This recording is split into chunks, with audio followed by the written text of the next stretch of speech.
Hey, what's up? Welcome to another episode of the Manga Magazine series. We are back with another Axe issue, this one a bit later in the overall Axe run through. This here is Axe issue 101 with a cover, a beautiful cover by Daisuke Ichiba.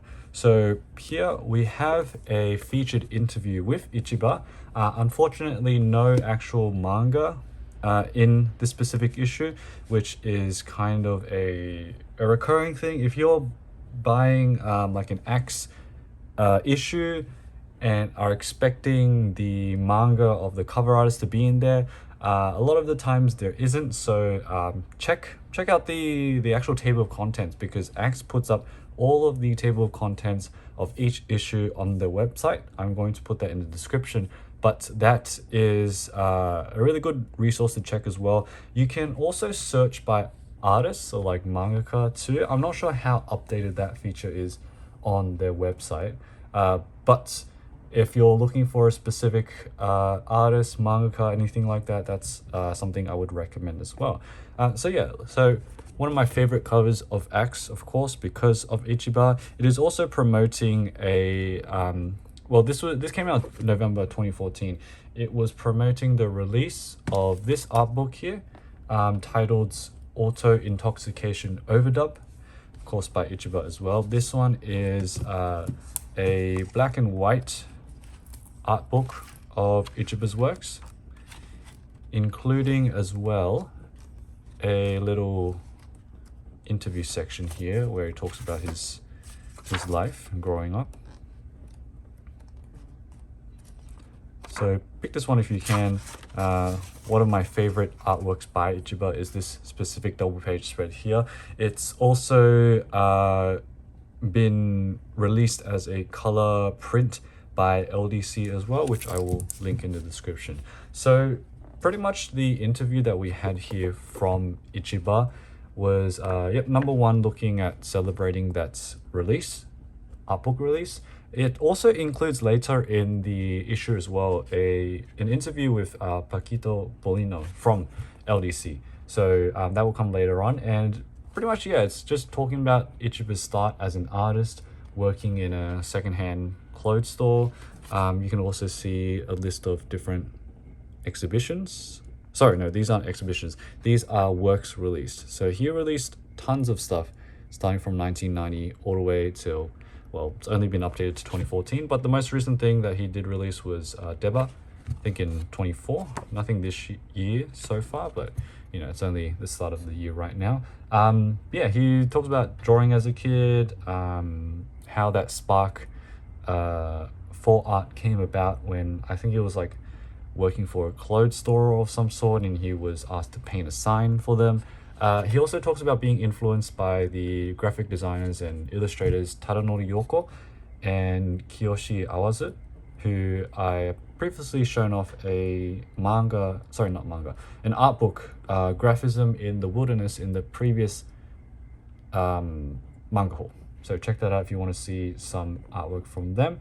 And also imitating the girls and the character design of Maruo Suehiro. So that's kind of how he got his start and what influenced him early on. And he describes his, I guess in his biography, or like a description of himself coming up as an artist, he describes it as like a god descending upon him in the late 80s to awaken his spirit as an artist. The very first book that he released was titled The 37-Year-Old Bastard or Child. It was named after the age that his mum was when he was born. And just some other info. The character that you see normally with the haircut here, their name is Ezumi Micho.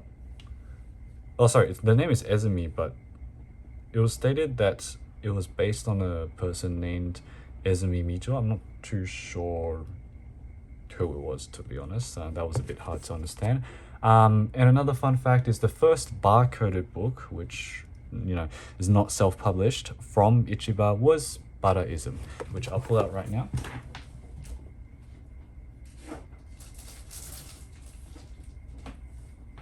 So Buddhism is this book here. It's the hardcover book by him, produced and released in, what was the year? It was 2013. So a year before this issue here came out. So not too long ago, but yeah, after years of self-publishing work, this was his very first one that, you know, we just call it barcoded, but it just means that it wasn't self-published. So yeah, that was the interview there. We'll come up to the Bellino section later in the series, but there's also another interview with Kazumasa Takayama later on. But the first story that we have here is a story that's titled something like The Suffering Soul by Kamimura Atsushi. So I have encountered a couple of Kamimura's works in previous Axe issues. So just to describe him, he in 2012 won the 14th Axe Newcomer Award, debuting at 47. He had began writing poetry in high school, and so this specific story is about a listless, directionless person who is having a lot of like existential thoughts about his career, his life, which is common for a lot of Kamimura's stories from what I've gathered so far, just out of the one-shots that I've seen in Axe. So at the moment, I don't believe I have anything by Kamimura in terms of tankobon. I will have to check later if he has released anything in like collecting his works. I feel like he has, but from the top of my head, not too sure at the moment, so I'll check a bit later. But it's a very nice style. It's always very reflective, and a lot of characters like this, you know, thinking about the future, their careers, their lives, all that sort of thing. So the next story, which I didn't really understand, is something called 3 Idiots Go by, I don't even know how to read this manga's name, couldn't really find too much info on them. But the first thing I thought of was that it kind of reminded me of Family Restaurant, especially in this sort of style. But seems like it's a sort of gag manga, pretty much. Very busy pages, so many little characters popping throughout every panel. So very, very dense throughout the whole thing. But yeah, I didn't really understand any of that at all. The next story we have is titled Princess Mayonnaise, number 33, by a mangaka named Matsui Yukiko. So I don't really know too much about them. I don't think I've read anything by them. I didn't understand the story either, but just some background to them. They're a female Japanese manga artist and novelist who debuted in 1988. So they debuted in something called Asuka, spelled A-S-K-A, when they were in their 4th year of university. Draws in a wide range of genres, from 4-panel stories to reportage manga, stuff like that.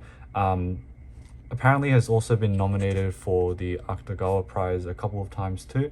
So some other published works includes Onna no Kopokopon, which I've never really heard of, but yeah, that's just some information about the manga, but not too sure about what the story is detailing.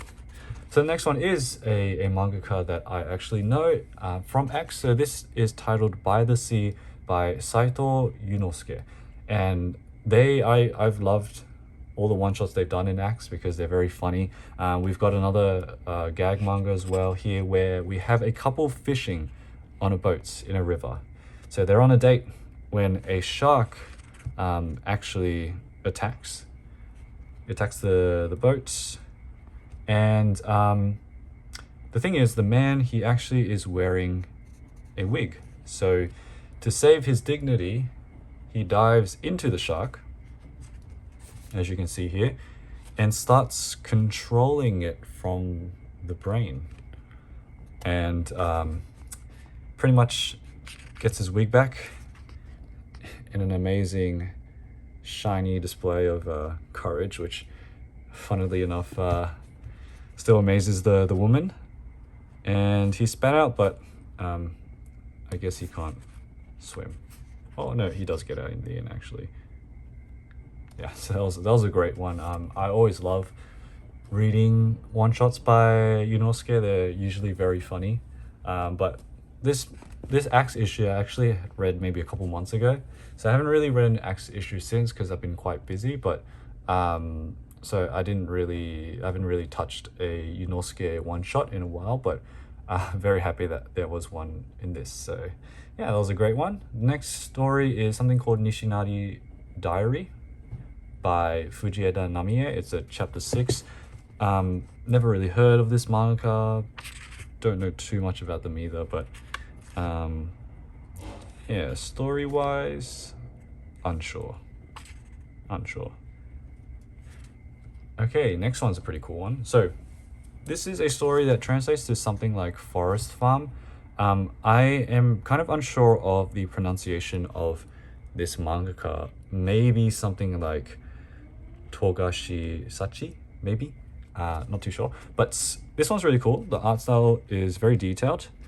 So it's about this girl over here. She is actually going out into the forest, into the wilderness to find this farm here. She's actually fishing for mermaids. So it looks like a mermaid farm that she's going into.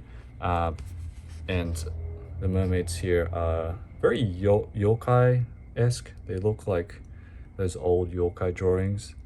They're not, you know, the pretty looking mermaids, but while fishing for them, she's stopped by this creepy old man who seems to actually own the farm, or I guess is in control of it, because he invites her in and she is fed some dinner. But of course, this guy is a stranger danger. Here they start feeding her the actual mermaids in the farm. So at least in this world, they're eating a lot of the mermaids for food.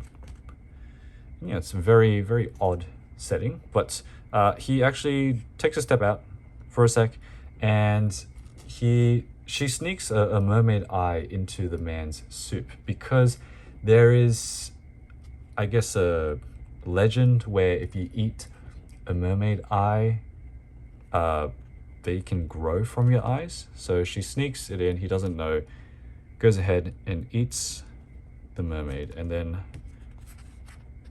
we see that transformation there.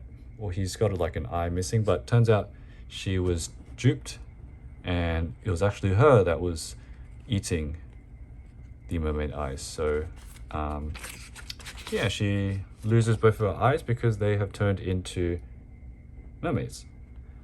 So you kind of wonder how the mermaid farm works then. I guess it's just feeding people mermaids so that they grow eyes. No idea, but pretty cool horror story embedded in the middle of this. Never really heard of this artist before, but love their style. I'm always up for horror manga, to be honest. Okay, so we'll move on next to this manga by Minami Shinbo, who was an editor for Garo in the, maybe 80s, 90s? Something like that. He's done a lot of covers for Garo, but this is something called Robo and Pewter. It's pretty much haiku manga. Very simplistic, but only a couple pages. All right, let's continue on. Got a couple sections here. This is the section where they interview Bellino. So as you can see, there's some of his art here, an exhibition of it, but it's kind of like just a summary, I guess, of LDC and Bellino, which is pretty cool, you know, seeing as he helped make one of the coolest art exhibitions that I'm sad I missed. I mean, there was no way I would have been able to ever make it there, but back in 2014, the Mangaro Heta Uma exhibition. So that's pretty cool. Little section on him. So we'll move on to the next story. Little interview here with Ebisu. Okay, Finnegans Fake. We always see a lot of these by Yamazaki Harumi. To be honest, I don't really read these anymore, so they're not my thing. Next one is something called Kyuudou-kun, chapter 8 by Tsugino Tsugio. And interesting texture. I feel like I have encountered their works before, but they use an interesting texture to, I guess, everything. Instead of screen tones, they have these sort of, is it like Xerox photos, photography, something like that. Just, you can see the actual photos themselves in the background, and they're not fully rendered properly. Interesting style, but not too long of a chapter. So next one here is, at least at the time, back in 2014, it was somewhat frequent, this bi-monthly Ebisu Gekiga Productions in-house newsletter number 33, Late Autumn Assassin. So we had in this group Ebisu, Takashi Nemoto, a person by the name of Mask Baby, and Shinichi Abe, apparently. But a very simple version of Ebisu's works. Oh, sorry. No, Ebisu came next. I think this is probably, looks like Takashi Nemoto. Then we have Ebisu.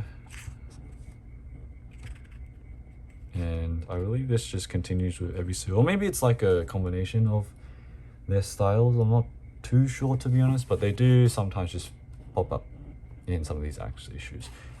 So we're halfway through the book. A lot of these chapters are continuations of serializing stories, so I will skip over those a bit more rapidly than others. Next thing, something called Agonizing, Introduction to Psychoanalysis, chapter 3 by Hiroyuki Takahashi. So another serialized thing, but I'll probably have to censor this. A bit crazy, to be honest. Very sexual, but yeah, I've no idea what it's about. And I'll also have to not show the next title page, but next is I Graduated from Junior College, chapter 9 by Michihiro Hori. I guess some like Heta-uma gag manga, but something that's cool is I won't show the actual picture, but the calligraphy here was actually done by Hiroshi Hirata, so the mangaka who drew the and wrote the Bloody Stumps Samurai manga, which is in English in Verite 3, the manga anthology, and something else, I think maybe as its own standalone project too. So I believe it was also translated by Ryan Holberg, but I'll link that in the description below. But yeah, I guess another gag, like college life gag manga. Have encountered them before, don't have anything by them yet, because I'm not too sure if I am, at least right now, interested in getting their works. But it's very funny faces, got the beaver teeth and all of that. Next thing is just an interview with, what was their name? Kazumasa Takayama, celebrating the release of Paradise Fish. From my memory, I think Paradise Fish was a short story collection. I have read maybe one or two things from Takayama. They do like sci-fi works, very detailed manga. I think I still have to read more of their works to sort of form an opinion of them, because whatever manga I read I thought was decent, but it didn't really stand out to me too much. But yeah, at the time, back in 2014, celebrating that release, Paradise Fish. So we'll move on to another continuation, Theater Girl Kayoko by Oguchi Toyoko, chapter 13. Yeah, no idea what this one is. I'll skip through this a bit quickly, but if you want to pause, feel free to do so, to look at the art, because I have no idea what the work's about. Next thing, another continuation, is just a frequent little series, Theater of Sorrow, by Toyou Kataoka. So personally, I'm not too in love with Kataoka's works. They have like art books and a couple other things, but personally, I'm not too drawn by their style, so I don't really read their stories anymore. But yeah, if you like this stuff, I believe I did see some like Japan Book Hunter listings for some of their works in the past. I'm not sure about now, but check out their website. Next thing is a chapter, the Sea of Messiah series by Kanno Osamu, number 13. What I can gather from this is something about someone's eyes being poked out. It's more of a simplistic style. I was planning to read another Kanno Osamu work. Recently, I had finished, just as a tangent, I had finished reading Lyrica by Minami Shinbo. I will do a video solely on that in some other time, I guess, just because it's such a crazy book. I don't even know how much I can show. I kind of have to plan that ahead. But look out for that. I can't guarantee it will be soon because I've been very busy. This video, I don't have a backlog anymore because I've just been so busy, couldn't really record too much. But the next video I do plan to do Lyrica, but we'll see when that next video actually is. But yeah, so we'll continue on. Got a advertisement for Kamimura Atsushi, Death Code, Volume 1. This is back in 2014, so got some like Bambi advertisements, talks about Wet Moon. We've got a Yoshihiro Tatsumi advertisement too, I think for one of his collections, short story collections. Yeah, let's move on. So we have a Komori Sensei chapter here by Shiriagari Kotobuki, mangaka who did Jacaranda. They do a lot of Heta Uma stuff. The very first Axe issue, the cover art was done by Kotobuki, so that's pretty cool. But they do a lot of this simple stuff as well. Oh god, I gotta censor that. Okay, next one is a interesting one. Peaceful Gadget, number 8, by Shimao Shinzo, and also includes Kawai Katsuo as well. It was credited in it, so I'm not too sure who like drew what or who wrote what, but interesting style. It's not your typical. It's like combining advertisements with weird psychedelic art, brains, and all of that. So yeah, I have no idea what I was talking about, to be honest. But Peaceful Gadget is the name of the chapter, so if that helps, yeah. Okay, we're nearly done with the issue. We've got this one called Demon Bloodchild by Shimuzu Osamu, chapter 15. No idea what is going on, but it's usually chaotic from what I've seen. I mean, the name is Demon Bloodchild. This guy looks like a Baki character. He's kind of built like one.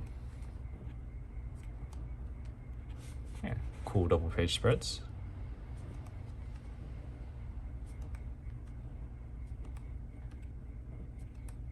Damn, some crazy stuff.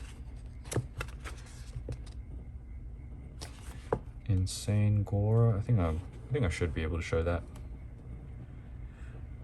Right, and the last chapter, I believe, is called Daruma-san Fell Over. So the Daruma is like that little doll where I think you paint one eye, make a wish, and then if it comes true, you paint the other eye. But this is based on a kid's game, so it's kind of like what's that? The Squid Game, the one with the giant doll. It's kind of like that. I think when I was playing it in primary school, we called it like, what was it? Is it red light, green light? Is that also how it was called in Squid Game? I don't remember. Red light, green light, I guess. Yeah, it's pretty much the red light, green light game, but so these kids are playing it, but during the game, this random guy just pops in and starts destroying them. So he's like a pro apparently at this game, and he's just the most sweaty guy ever. And yeah, he just wins. And I guess the kids kind of look up to him because of that, and he just keeps going. Very weird, wacky way. Yeah, and he's just got no more time left. He has to go back to work, and the kids are just like what the hell just happened? Well, some of them were happy. The main guy was just like, the hell just happened? But yeah, we are at the end of this issue here. Got a Comitia advertisement. Cool. A couple of other things as well. Hanokuma Yusaku. And some other updates. I think these are updates for like new stories. I don't know if I recognize any. Oh, this is a Tsugetaro thing. I think it was released by Hokuto Shobo, maybe? Something like that. I forgot their name. Shigeyuki something. Fukumitsu, maybe? Just seeing if I recognize anything. You got Nejishiki by Yoshiharu. We've got Takato Yamamoto, an art book by them. And then a couple more things. Tatsumi. Oh, and then got some King Terry Flamingo Studio stuff. Kappa Focus. Girls Talk.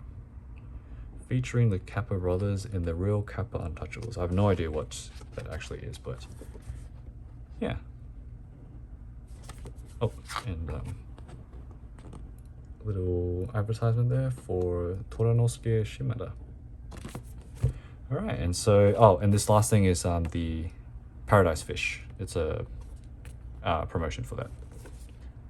All right, but yeah, that was the 101st issue of Axe back in November 2014. So honestly, I would say half of this issue was just continuations of stories, but I'm pretty used to that at this point. You're kind of gonna get into that in a manga magazine anyways. So some pretty cool chapters though. I think my favorite out of the whole thing, the funniest was definitely the what was it called, Yuunosuke one with the shark and the wig. It's probably the funniest. The most unexpected I wasn't expecting was this one, the mermaid fishing story. And I think, to be honest, my favorite probably was this one here, this forest farm story. I'm just looking at the notes I've had, see if there was any others that I really liked, but I think my favorite is probably this one here. But yeah, so hope you guys have enjoyed this Axe issue spotlight video. It's been a while since I've done it. Going forward, because I'm a little bit busy, I used to do one video a week, but now I can't guarantee that I'll keep going with that schedule. We'll have to see. If I can, nice, but if not, it'll be a bit more infrequent. But I don't have, I'm not buying as much manga, but I still have so much manga that I'm reading that I want to spotlight anyways, so I don't think I'll run out of material anytime soon. It's just finding the time, to be honest. But yeah, so hope you guys have enjoyed this video. We'll see you in the next one. Bye.